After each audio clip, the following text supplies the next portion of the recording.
Tatsalach Oiklo. Good afternoon, everyone. Ina Monique Dwas Pos Zitskan Atsamai.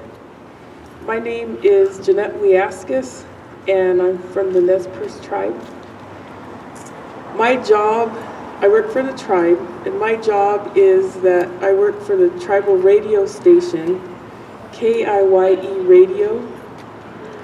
And what I do is I tell Indian tales on the radio.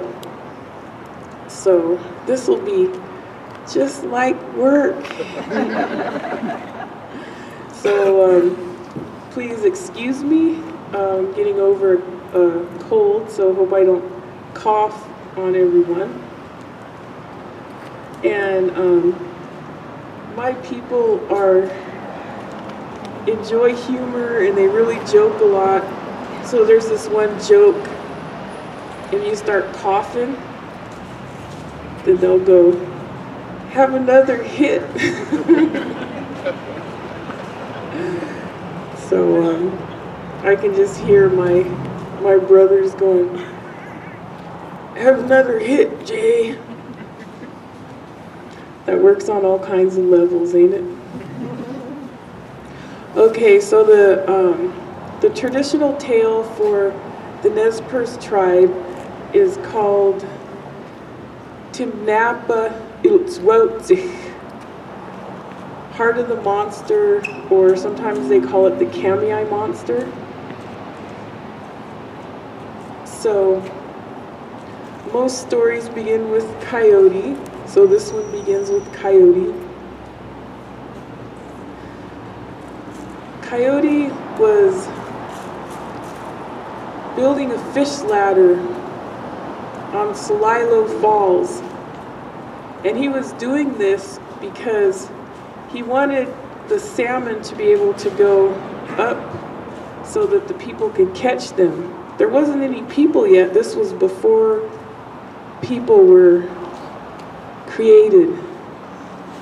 And Coyote, being the good father that he is, he wanted it so that all his children could eat real good.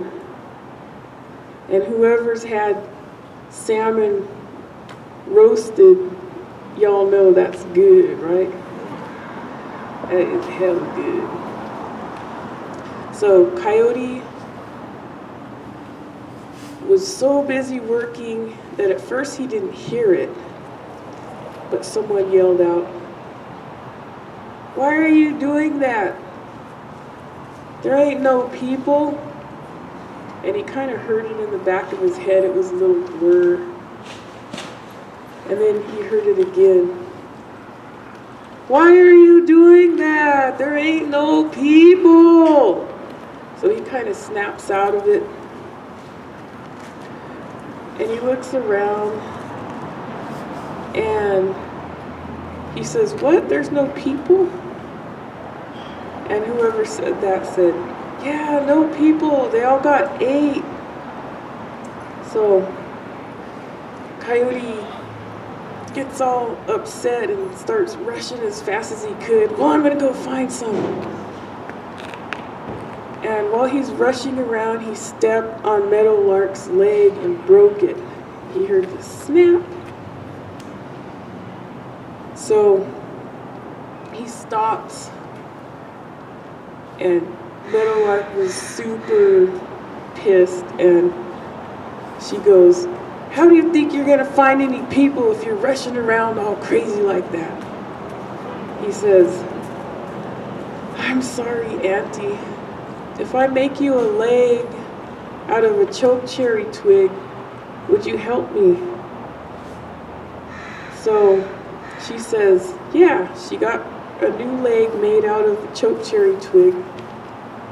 And she said, "There's a huge monster to the west of us. It ate everything." And she told him what he needed to do. So he set out in that direction, and he found he seen the monster. First he saw its great big head, and that thing was so scary looking. It had this enormous head, and then he saw the body. The body was so huge that it went on and on and on, and he couldn't see the end of it. It was so enormous. So he crouched down and hid in the grass, and he yelled out to the monster, "Let's inhale each other." So the monster was looking around. It had enormous eyes and it couldn't see Coyote. So he said again, "Let's inhale each other." So Coyote had painted himself with clay to make himself look like the dried grass of summer so the monster couldn't see him. And it looked and looked and looked, but it couldn't find him. So finally he rustled the grass and it saw him, and the monster said, "Oh, it's just Coyote." "Yeah, come on, Coyote, let's inhale each other." His Aunt Meadowlark had told him to tie himself to the 7 Devil's Mountains, which he did. And his Aunt Meadowlark also told him to have a pack with 5 flint knives, pitch, and a fire starter. So he had all these things. And first, it was Coyote's turn to go first, so he inhaled, and he was really strong, and he actually got that huge monster to move a little bit. And then it was Monster's turn. So the monster sucked in, and all the lines that Coyote had tied himself with to the 7 Devil's Mountains all snapped one by one. Bing, bing, bing. And in he goes, inhaled by the monster. So now he wants to see where all the people are. So first he comes across Grizzly Bear. Grizzly Bear is just acting all fierce. "I'm gonna eat you. I'm so angry all the time." So he kicks Grizzly Bear in the nose. And that's why to this day, grizzly bears have a concave nose. It's all smashed in because that one made Coyote mad. So he kicked it, and then it put its head down and it wandered off. The next he comes to Weaskus, the rattlesnake, and it coiled itself up, and it was so mean, and it was gonna bite him, and he stomped on its head. And that's why rattlesnake's head is flat. And then he came on Brown Bear, the busybody. And Brown Bear says, "I don't know what you think you're gonna do, Coyote. I don't know how you think you're gonna save anything." And he said, "Brown Bear, I curse you, from this day on you will stink." That's why Brown Bear stinks. So Coyote saw all these bones as he got further into the monster. He saw bones, and he was so sad. He said, "Those are my people. They already died." And then he found other people along the way. And he said, "What I need you to do is, I'm going to start cutting the heart of this monster. And when it dies, everything's going to open up at the same time. Its eyes are going to open. Its mouth is going to open up. Its anus is going to open up. So I need everyone to be lined up. I want you to pile up the bones first by all the openings. I want you to line up all the elders first. So when all this stuff opens, you're going to kick the bones out. You're going to help the elders out. And then everyone that's young, you are going to run as fast as you can. You're going to book the heck out of that monster. So Coyote goes up to its heart and he starts carving. And he brought with him 5 flint knives. The first one broke, and he's carving away. He's got more tendons to go. And then he gets down to the very last knife, very last tendon. It's almost cut. And then his knife breaks. And he says, well, I gotta save these people. So he jumps on top of the heart and he starts swinging. And he just uses his body weight, and then he yanks, and then the heart breaks off. And then everything opened up just like he said. So the people listened to him. They did exactly what he said. They kicked out the bones. They helped out the elders. Everyone got out. As soon as the bones hit the ground, they came to life. All the people sprang to life. So he saved everyone. And then he looked at these people and he goes, you've been inside this monster for a long time.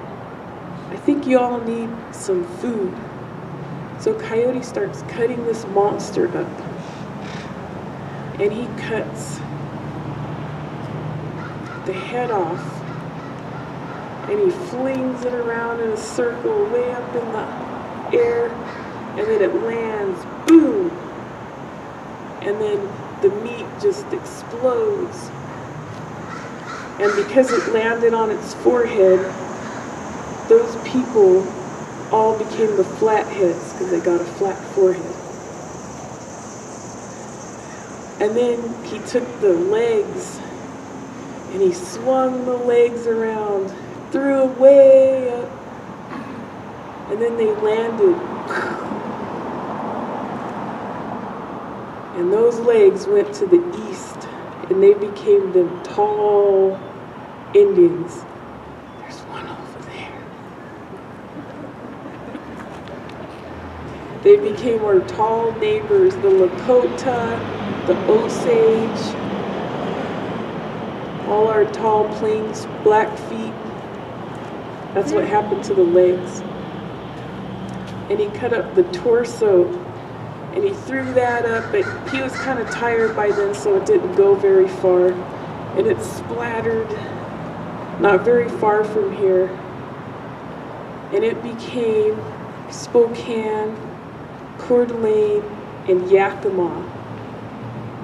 And Coyote built them so that they would be low center of gravity. Their torso is long and they got short legs, so they are fishermen.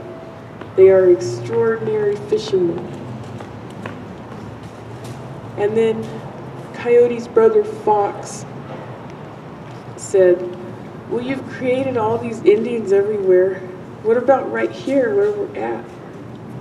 And he goes, oh yeah, I got so busy and so tired I forgot about where we're at. So he took the heart, and he didn't even throw it very far. He just kind of rolled it out a little bit.